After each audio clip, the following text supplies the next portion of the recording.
আসেনাথ, দেখো দেখো বেনিয়ামিন কত সুদর্শন। জানি না কিভাবে তার মুখোমুখি হব। যেভাবে পূর্বে আপনার ভাইদের সাথে মুখোমুখি হয়েছেন, চিন্তা করবেন না। খোদা না করুক আমার চোখ সবকিছু পণ্ড করে দেয়।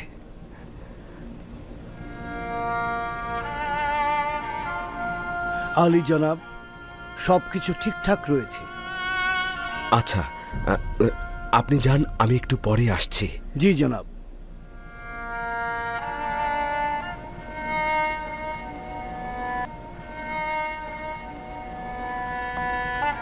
মান্যবর মন্ত্রী মহোদয়, আজিজে মিশর জনাব ইউজারসি প্রবেশ করছেন।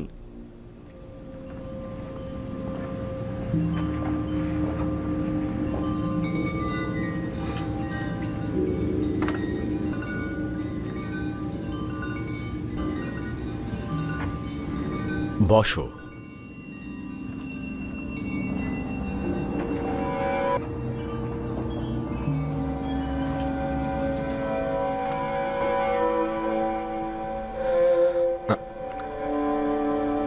যে ভাইয়ের কথা বলা হয়েছিল সে কি তুমি?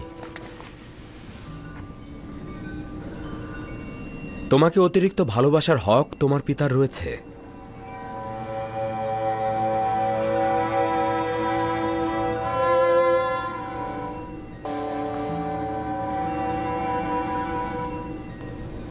মিশরে ফিরে আসতে তোমাদের এত দেরি হলো কেন? কেন আরো আগে আসোনি? মাননীয় মন্ত্রী মহোদয়, আপনি চেয়েছিলেন ছোট ভাইকে ছাড়া মিশরে আসবো না। প্রকৃতপক্ষে আমাদের আব্বাজান বেনিয়ামিনকে আমাদের সাথে আসতে দিতে চাইছিলেন না। আব্বাজানকে রাজি করাতে একটু দেরিই হয়ে গেল। তোমরা তোমাদের কথার সত্যতা প্রমাণ করেছ। আমিও আমার ওয়াদা আমল করব। তোমরা তোমাদের প্রয়োজন মতোই গম পাবে। আলী জনাব, একটি বিষয় উল্লেখ করতে চাই যেটা আমাদের কষ্ট দিচ্ছে। অনুমতি দেবেন? ক্যানানে ফিরে যখন গমের বস্তা খুললাম, গমের সকল মূল্য বস্তার ভেতর থেকেই পেলাম। কারণটা কি জানতে পারি?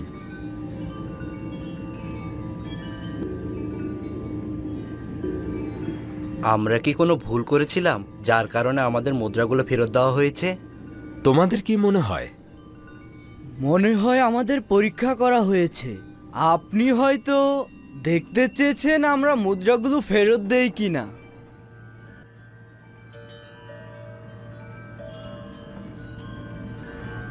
হয়তো চাইছিলেন আমরা আবারও মিশরে আসতে উৎসাহী হই।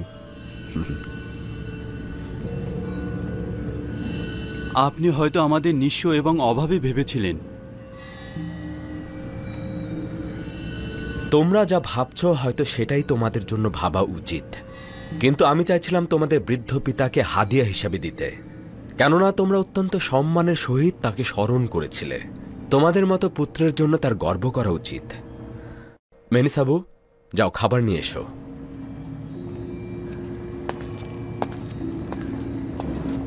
তোমাদের কাছে একটা অনুরোধ করছি, যারা একই মায়ের গর্ভে জন্মেছ তারা মুখোমুখি বসবে।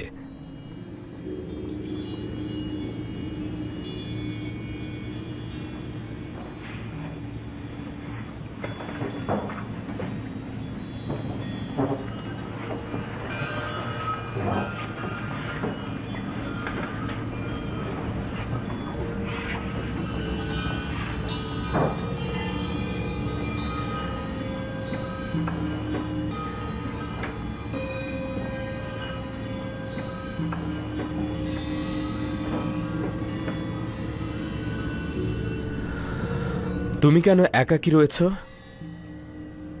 কেন বসছো না? মানে আমার মায়ের গর্ভের কোনো ভাই নেই। আপনি বলেছিলেন একই মায়ের গর্ভের ভাইয়েরা মুখোমুখি বসবে।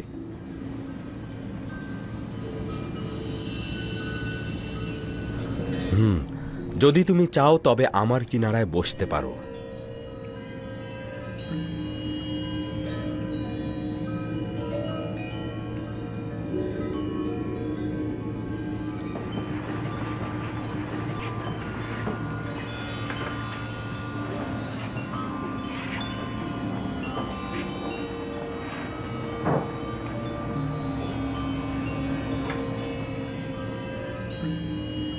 এটি আজিজে মিশরের মহানুভবতা, নয়তো আমার মতো একজন তুচ্ছ ব্যক্তি আপনার মতন একজন মহান ব্যক্তির নিকট। আরে বসো বসো, আমি খাবার টেবিলে একাকী বসে খেতে পছন্দ করি না। কত সুদর্শন ও প্রশান্তিদায়ক চেহারা তোমার। আচ্ছা, শিশুবেলার কোনো স্মৃতি কি তোমার মনে আছে? আমার ছোটবেলা ভাই ইউসুফের সাথেই কেটেছে। আমার সবকিছুই মনে আছে। তোমার পিতার সম্পর্কে বলো। তিনি অনেক বৃদ্ধ হয়ে গিয়েছেন। আমার ভাই ইউসুফের বিচ্ছেদ তাকে বৃদ্ধ ও অন্ধ করে দিয়েছে। সে খুব কষ্টে দিন যাপন করছেন। তাকে অসংখ্যবার ইউসুফের বিচ্ছেদ ভোলানোর চেষ্টা করেছি, কিন্তু কোনো ফায়দা হয়নি।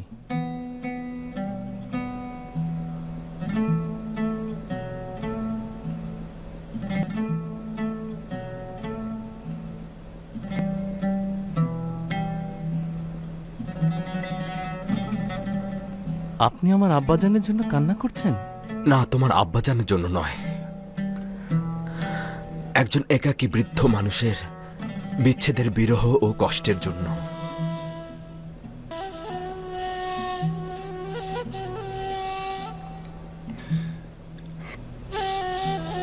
আচ্ছা, তোমার ভাই কি মারা গেছেন? এরা বলেছে নেকড়ে তাকে খেয়ে ফেলেছে। এটা আমি শুনেছিলাম, কিন্তু অনুমান করছি এদের কথায় হাকিকত নেই।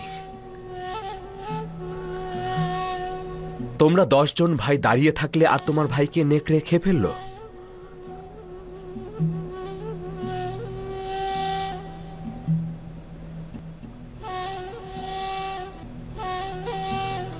তারা কিছু একটা গোপন করছে।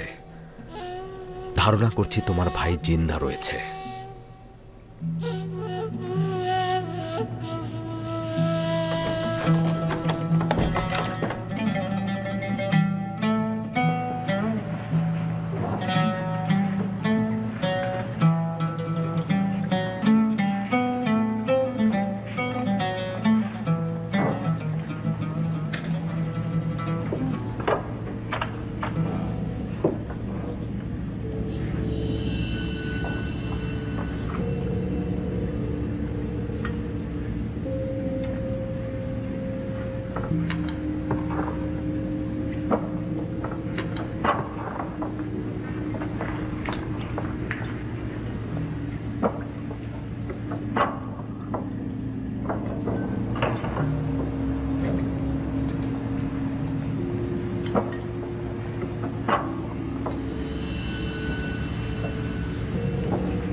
দেখছিস খোদাবান বেনিয়ামিনকে কতটা ইজ্জত দান করেছে।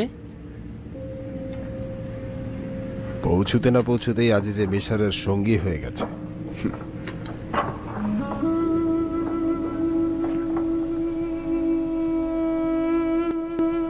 আপনার বাঁ হাতে যেমন তিল রয়েছে, আমার ভাই ইউসুফেরও বাঁ হাতে তিল ছিল। ওই সময় যদিও বাচ্চা ছিলাম, কিন্তু আমার স্পষ্ট মনে আছে। তার চেহারা কেমন ছিল সেটা কি মনে আছে? কেন নয়, আমার পুরোপুরি মনে আছে। আমরা সবসময় একসঙ্গেই খেলা করতাম।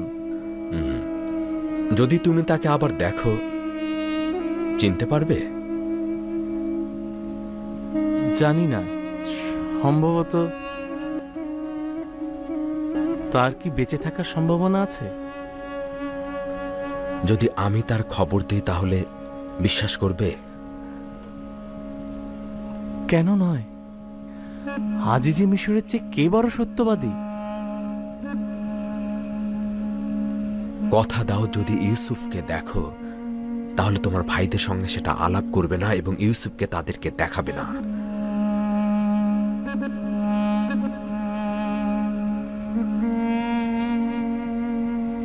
হ্যাঁ, কসম খাচ্ছি। শুধুমাত্র তাকে একবার দেখতে চাই আমি।